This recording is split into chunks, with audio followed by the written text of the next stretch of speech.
sidang hari ini, satu saksi yang disebutkan dalam dakwaan yang disebut menjemput Meli tengah malam itu membantah peristiwa itu.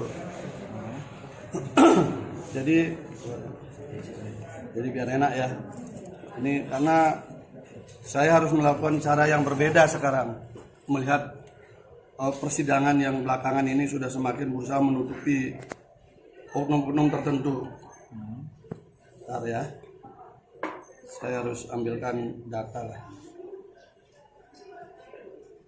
Ya teman-teman, enak kita ngomong pakai data. Jadi di dalam peristiwa 10 hari kemudian ya, di sini ada disebutkan nama orang di dalam dakwaan. Namanya Edwin Zuhri Akhirul Azal. Ini tadi bersaksi. Dia katanya dimintai tolong oleh korban dengan naik sepeda motor ke Puri Pelandaan, yang kemudian ujungnya adalah terjadi pemerkosaan yang kedua. Saksi mengatakan di atas sumpah dan berani bersumpah peristiwa itu tidak pernah ada. Namanya dicatut oleh korban, saksi yang mengaku korban. Peristiwanya tidak pernah ada, bahkan seumur dia ada di pondok tidak pernah gonceng dia. Selain adik kelas, dan dia memang tidak pernah berhubungan langsung. Jadi peristiwa bahwa dia ditelepon, disuruh bonceng itu tidak ada. Yang menarik adalah kesaksian itu ditambahkan.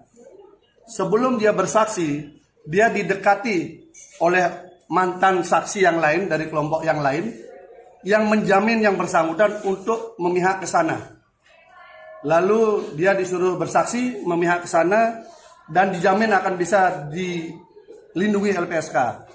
Tidak hanya itu, di sidang juga tadi dibuka dialognya, percakapannya.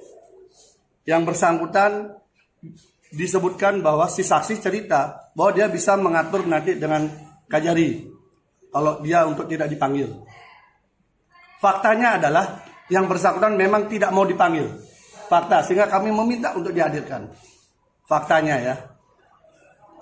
Jadi peristiwa ini menurut kami sudah menjadi rekayasa struktural. Karena dari keterangan saksi saja bisa menyampaikan begitu. Udah, kamu jangan bersaksi. Kalau kamu bersaksi menguntungkan, kita akan atur biar dilindungi LPSK dan sebagainya. Jadi cara-cara ini kan cara-cara yang sebenarnya bagian pada obstruction of justice ya. Tapi sudahlah. Tapi yang penting sudah terungkap di persidangan. Dan saksi yang lain juga mengungkapkan. Ada 2 saksi yang mengungkapkan dengan bukti otentik komunikasi bahwa saksi korban pernah berhubungan intim dengan orang lain. Siapa itu, Pak? Nanti itu karena sidang tertutup kami tidak bisa ungkap, tapi bukti otentik itu dibuka, dilihat oleh JPU, dilihat oleh majelis hakim, dan dilihat oleh kita. Komunikasi itu ada melalui medsos, gitu ya. Berarti ada. Si yang korban itu sebelum terjadi ini sudah ada indikasi. Sudah pengakuan dari yang diajak berhubungan itu. Plus ada juga saksi yang kemudian teman baiknya yang diajak itu mengakui juga mendapatkan hal yang sama. Berarti cerita yang sama. Visum yang terdahulu bisa diragukan itu, Pak. Nah, kita nggak lagi ngomong itu, benda tumpul nggak jelas. Tapi yang pasti kita berpijak pada kesaksian. Jadi saksi yang tadi 4-4-nya adalah saksi-saksi yang sudah meratakan keseluruhan dakwaan. Tetapi yang membuat kami kecewa pada hari ini adalah sejak awal kami mengharapkan hadirnya saksi yang dibalik semua kasus ini untuk mengungkapkan motif. Sudah dipanggil oleh JPU, tetapi kemudian tidak mau hadir dengan 3 alasan.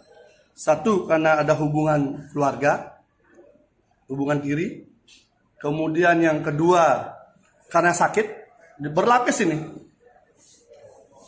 Sakit. Dan yang ketiga, karena dia juga membuat laporan polisi tahun 2021 yang ada kaitan dengan kasus ini. Oh, berarti intinya dari ini semua itu ada dalangnya ya? Kita ingin membuka motifnya kan, karena saksi ini ada di BAP. Saksi ini ada di BAP. Kami sangat kecewa. Ini tidak dihadirkan, dan baik majelis hakim maupun JPU bersepakat untuk tidak menghadirkan. Berarti kloplah sudah bahwa kita tidak bisa mengungkapkan motif ini di tengah persidangan. Karena sudah secara struktural dari proses perpindahan ruang sidang, dari proses semuanya, bahwa ini bukan kekuatan kecil yang menggarap Mas Beki. Bukankah namanya persidangan itu untuk Mencari kebenaran material. kebenaran tentang Betul. fakta yang ada kan? Makanya kami ajukan keberatan tertulis bahwa persidangan ini tidak fokus lagi mencari kebenaran material, tapi sudah muncul upaya untuk menutupi oknum tertentu agar tidak terungkap motifnya. Itu yang terjadi. Kami ajukan secara khusus tadi dicatat di dalam persidangan, dan saya tegas katakan bahwa cara-cara seperti ini adalah cara-cara yang membuat mencari kebenaran material menjadi semakin sulit, karena majelis hakim maupun JPU sama-sama tidak mau menghadirkan saksi tersebut padahal dia ada dalam BAP. Ada apa? Alasannya apa? Jadi Pak? JPU ya sudah, karena pengakuannya berlindung di pasal KUHP bahwa ada hubungan sedarah atau semenda. Tapi kami katakan, kami buktikan dengan alat bukti KK, hubungan suami istri dan sebagainya dari Pak Kiai sudah kami ajukan. Sementara dari sebelah kan tidak ada.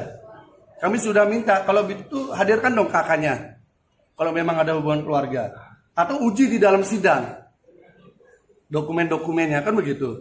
Tetapi tampaknya sudah ada upaya untuk melindungi itu semua. Berarti memang saksi ini adalah saksi yang luar biasa untuk semuanya, untuk mereka-mereka itu. Saya nggak tahu persidangan berikutnya ini hanya seremonial atau tidak. Itu jujur aja, dengan melihat tidak ada semangat untuk mencari kebenaran material, saya jujur pesimis melihat persidangan ini selanjutnya. Karena diajak mencari kebenaran material sama-sama nggak mau. Itu aja. Kalau sama-sama penegak hukum yang benar kan, ayo kita bareng-bareng cari kebenaran material. Apa sih yang terjadi? Harusnya begitu. Tapi ini malah dilindungi saksi ini biar motifnya tidak terungkap. Sedih juga kita. Sidang berikutnya Selasa, Rabu, Kamis, Jumat. Setiap hari. Saksi. Pokoknya kita mau cari saksi sebanyak-banyaknya. Besok masih ada berarti besok. Ini bisa lebih. Senin Kan sudah bisa lebih. Sampai sekarang ini sudah total berapa Pak yang sudah diperiksa saksinya kalau dari pihak ini? Kalau dari pihak jenengan sudah berapa orang saksi? Berapa tuh total tuh? Udah banyak nih. Udah banyak, saya lupa. 10 ada? Lebih.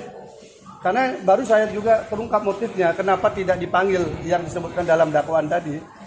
Ternyata ada dialog di situ untuk jangan dihadirkan.